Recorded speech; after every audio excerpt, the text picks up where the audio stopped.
Shortly after the release of the new Fiesta, Ford is now presenting the sports car version of this compact, the Ford Fiesta ST. It's supposed to be faster and more fuel efficient than its predecessor. Matas Kurat tested it for us. He notes it drives very differently from a standard Fiesta, with a very direct feeling for the road and extremely responsive steering. Everything is very direct. The gear gate is short and the pedals respond fast. The brakes are also a bit more direct than in the normal Fiesta. Kurat says he has a very good impression. The exterior of the Fiesta ST displays flowing lines, especially on the hood. New in all the models is the large trapezoid-shaped radiator grille with its striking honeycomb structure. Ford engineer Jürgen Gagstatter describes some of the car's new developments. The springs and shocks are new, and the wheel carriers are modified in two ways. Their geometry results in different camber values on the front axle, and the steering's new link attachment point gives the ST more agile steering than the normal Fiesta. There's plenty of power under the hood.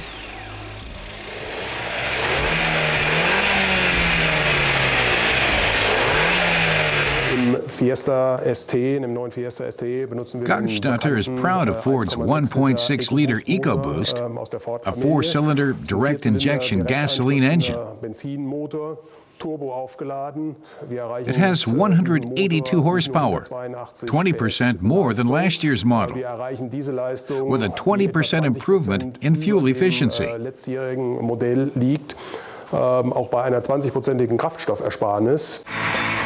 The 1.6-liter EcoBoost engine produces a substantial 134 kilowatts, enabling it to sprint to 100 kilometers an hour in 6.9 seconds.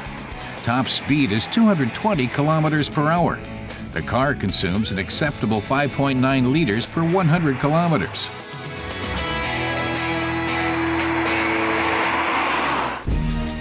The rising line of the windows and the 1.5 centimeter lower chassis underscore the ST's sportiness.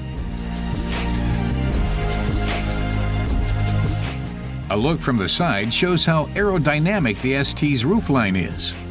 The rear spoiler ensures there's enough contact pressure during the ride. The lights are LEDs. A chrome-plated double-pipe exhaust system in the rear and a sound composer provide the optimal sound level during your drive. The interior of the Fiesta ST is well ordered and easily surveyed. The materials are well crafted. If we're going to nitpick, the many buttons on the dashboard could be a little disturbing.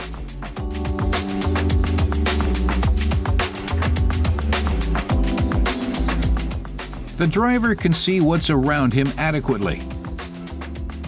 Two-tone Recaro bucket seats keep even a sporty driver solidly in place.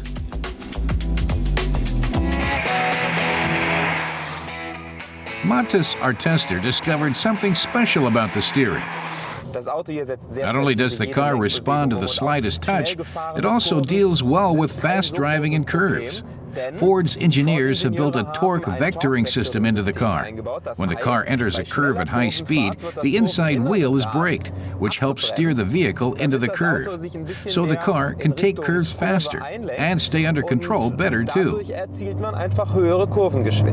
Und das Auto bleibt einfach besser in der Spur. The ST Sport chassis is very taut and transmits every irregularity in the road to the driver and passengers. If the road is slippery, the ESP system, which is standard equipment, engages early. But the driver can also shut the ESP off. Matas says the Fiesta is one of the best of the sporty compacts.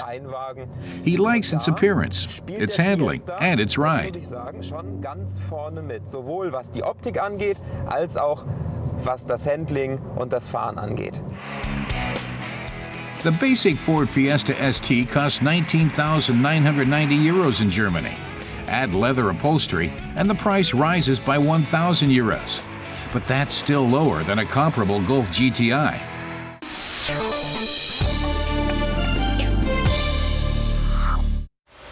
Our car tester Sascha Knapp is lamenting the cold snap that's keeping spring at bay throughout much of Europe. In snowy weather like this, he says nothing beats an SUV with a four-wheel drive. He's testing out the Land Rover Evoque. Reseating makes for a smooth entrance. A press of a button is all it takes to get going. The gear stick rests elegantly in the center console.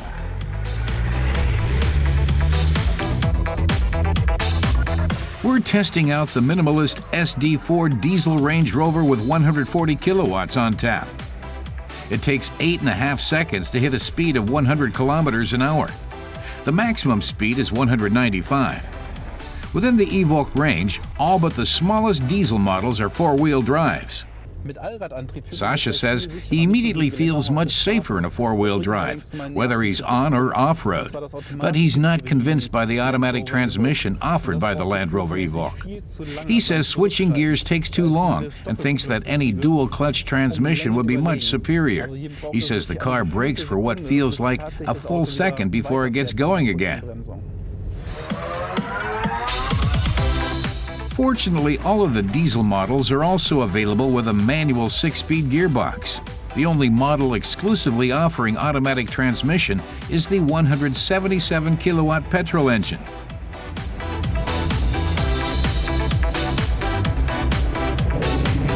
Sascha says that among SUVs, the Evoque is definitely the best off-roader. Though he wasn't keen to disturb the wildlife during his test drive, he did want to see how the Evoque would cope with steep climbs and curves. To do that, he headed to a test ground a few days ago.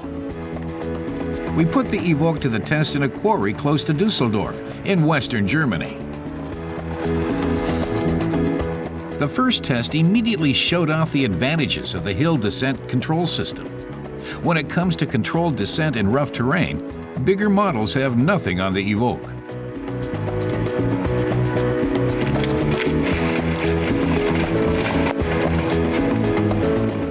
Generous ramps and slope angles, as well as high ground clearance, provide stability.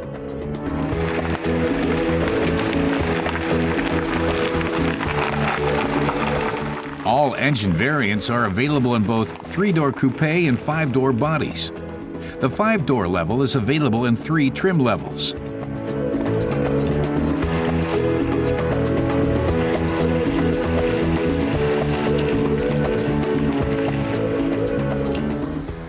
Sascha Knapp says the trim level he's testing has a lot to offer, including optional steering wheel heating, which can be adjusted on the side. But he's not a fan of the faux leather, which he says is revealed on closer inspection by touch and feel. He doesn't think the price justifies the imitation fittings.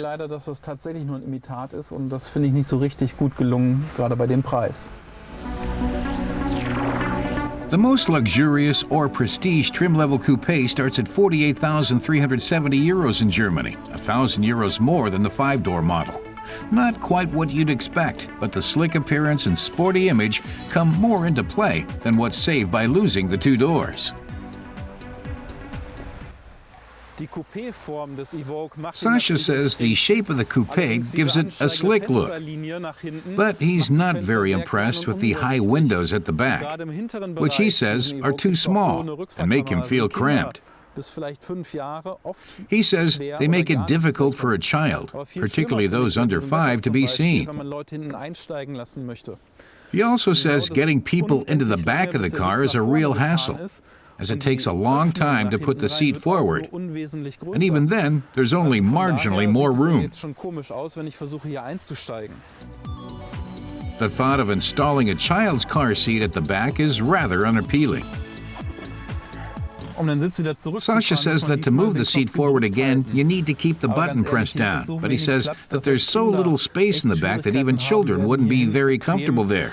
Long journeys would be especially challenging.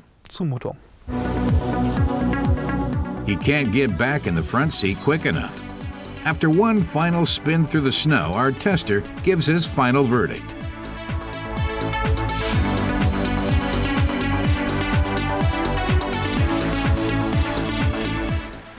He says that when it comes to safety in this kind of weather, four-wheel drives are unbeatable. He advises changing gear manually to avoid the delays associated with an automatic transmission.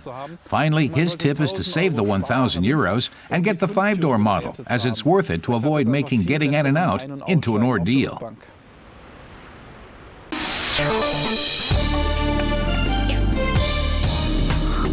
The new four-door Mercedes CLA Coupe brings a breath of fresh air into the compact car range. The CLA is based on the A-Class platform, but with the proportions of the Mercedes CLS.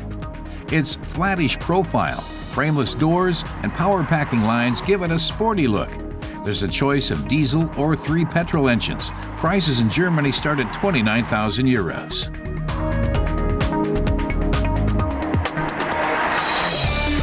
Korean carmaker Kia has released its new Carens. The compact van was designed in Germany. Its elegant and balanced proportions and understated style elements harmonize well. The 100-kilowatt 1.7 CRDI diesel engine powers the 6-gear manual shift version from 0 to 100 kilometers an hour in 11 seconds. The Carens hits dealerships in May this year.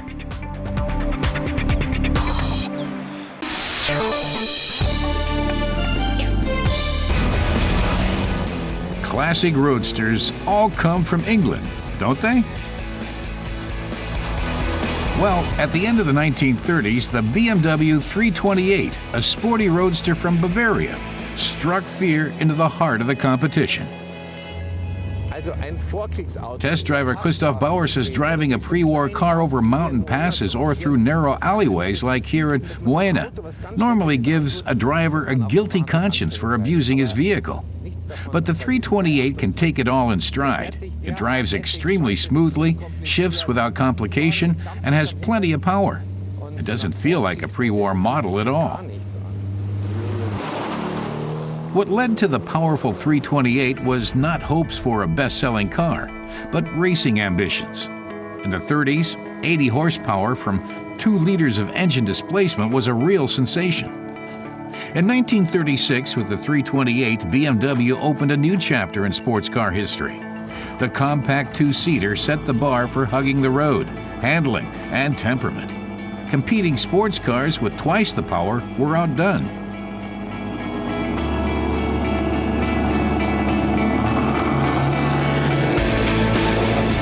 The 328 dominated its class in motorsports to the degree that there was a question which driver, but not which car model, would win these races. No 328, no trophy. The 328 also shone at the Mille Miglia. Huschke von Hanstein and Walter Bäumer won that race with it in 1940.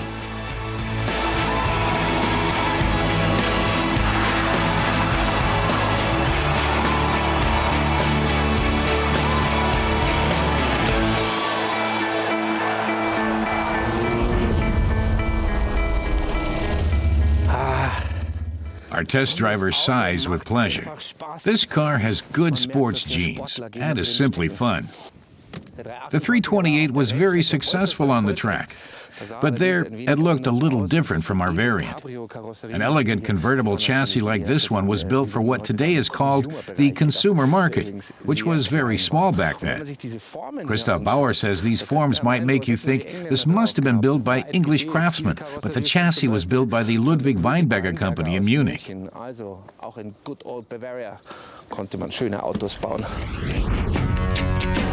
Bavaria's Carrosserie Weinberger successfully crossed a sports car and a luxury convertible. As in the basic roadster, the hood is secured with leather straps, and the rear wheels are encased in gleaming metal. The 328 was built only 464 times, and only 59 of the vehicles have a chassis built by an external specialist.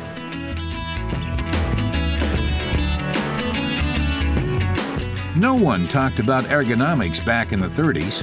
The flat doors and the oversized steering wheel confine the driver like a corset. But the beautiful Bavarian vehicle is still the very incarnation of the idea of the roadster.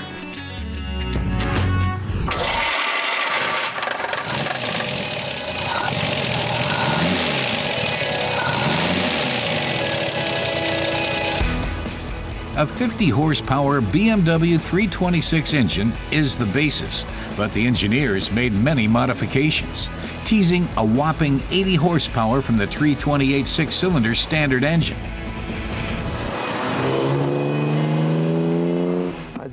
Christoph Bauer says that about the only record the 328 didn't set was for sales, with just 464 built. But in motorsports, it was the undisputed king, and it was all based on the technological mastery that you still feel when you drive it today. This car was definitely a milestone. Insofern ist dieses Auto definitiv ein Meilenstein.